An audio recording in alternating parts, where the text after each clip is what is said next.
Hi, so I wanted to make another video about actually more useful, not like the last video I made that had just me procrastinating on my homework.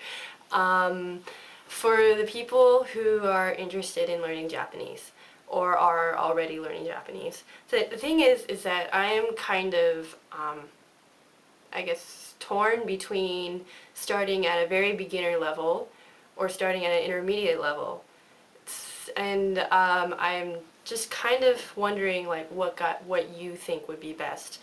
But I guess to start out, to be more general for both levels is pronunciation for Japanese. Now maybe my pronunciation isn't perfect, but to give an example, how about a really simple sentence like 私は嬉しいよ, something like that. Okay, now most, at least for Americans, I can't speak for people of other countries because their accents would obviously be different. But for Americans, I cringe when I hear people say 私は嬉しいよ, or not even 嬉しい, it's 嬉しいよ. It's like, I'm sorry, no, that's not how you do it. So I want to teach you how to do correct pronunciation. Basically, it's very simple.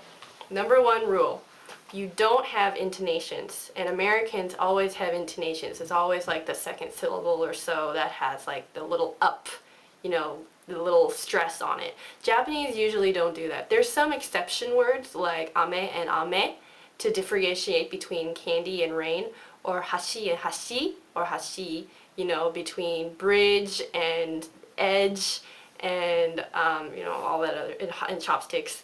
You know, they have some of those words, but the majority of the words do not have stresses. Or they might, you know, they might do a little intonation for a question or something, but that's it. So just keep it flat when you're talking. So you will not say watashi wa or something like that. You will say watashi wa. Like, do you understand?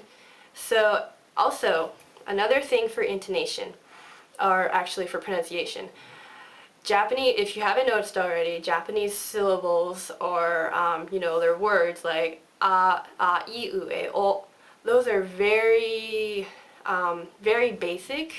You know, they don't have things like an or apple or stuff like that. They don't have that ah sound. It's very easy. And as long as you stick to those sounds, a, I, u, e, o, then you'll be okay. So just to practice a word, let's try sumimasen. Okay, so once again, I may not have the perfect pronunciation because I am an American, and I am not saying that I have the best pronunciation ever, but I have lived in Japan long enough to adjust to what their accent is, at least the Tokyo accent. And Tokyo is considered to be the generally accepted form of Japanese dictation throughout Japan. So I think I'm in good shape. So how about, let's try, I'll say it slow for you so you can get like a good way of how it sounds. Sumimasen. Sumimasen, right? Okay, it's not sumimasen or sumimasen or anything like that. It's sumimasen. Something like that, okay? How about konnichiwa? You'll probably be saying like that, or ohayo. Okay, so konnichiwa, like that. You notice with the wa, I go wa, like that. That is very Japanese. You need to go wa, konnichiwa, like that. Ohayo is like this. Ohayo, or ohayo gozaimasu, or something like that. Okay? So try, I'll say it slow for you. Ohayo gozaimasu. So it's like that. It's not ohayo gozaimasu. You don't say ohayo gozaimasu.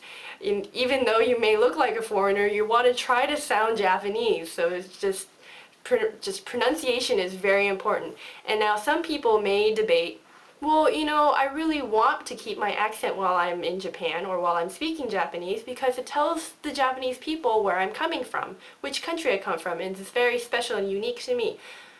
Okay, good for you, but as long as you are keeping your accent, you are not, how do I say this?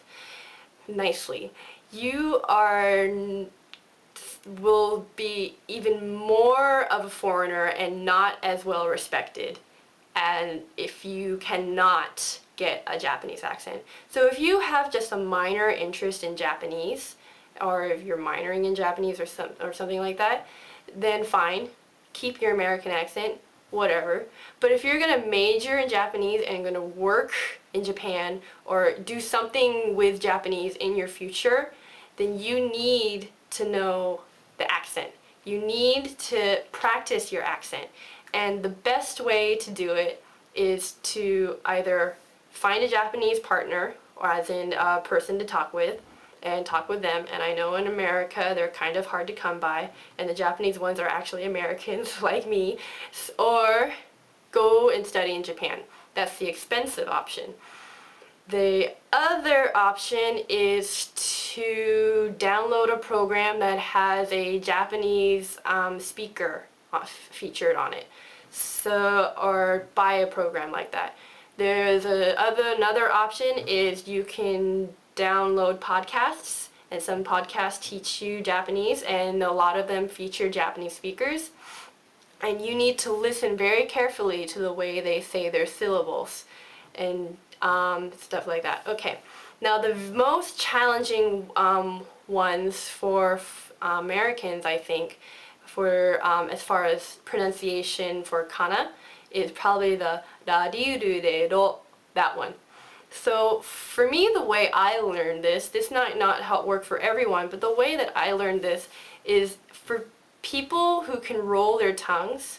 That's very fortunate for you, because what you need to do is roll your tongue just ever so slightly, not like a full Spanish perro or something like that, but just a little ra, ra, ra, like that. And you just notice it's not a ra, like you would normally say R, it's ra, like that. So, ra, di, ru, de, ro, okay? Ra, di, ru, de, ro. So, it's kind of like a D and an R put together, but don't say dra, dri, dru, de, dro or something, and don't put an L and say lolly, lule, lo. They might think you're cute if you do that, but don't do it, please. I knew someone who did that, and the girls thought he was cute, but if you're gonna be working in Japan again, don't do that.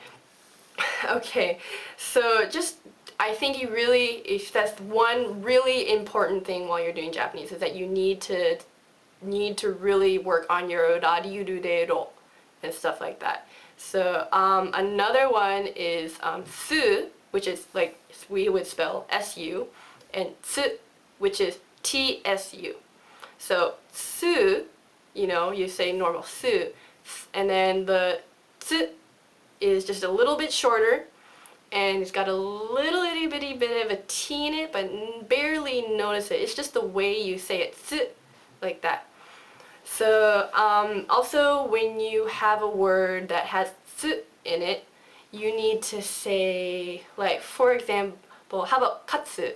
Okay, when I say katsu, I actually do say the T in that one, because you say the kat and su, like a normal su. That's the way I do it, and I seem to be getting by with it pretty easily. So let's see, I guess I'll think of something to say to you in Japanese.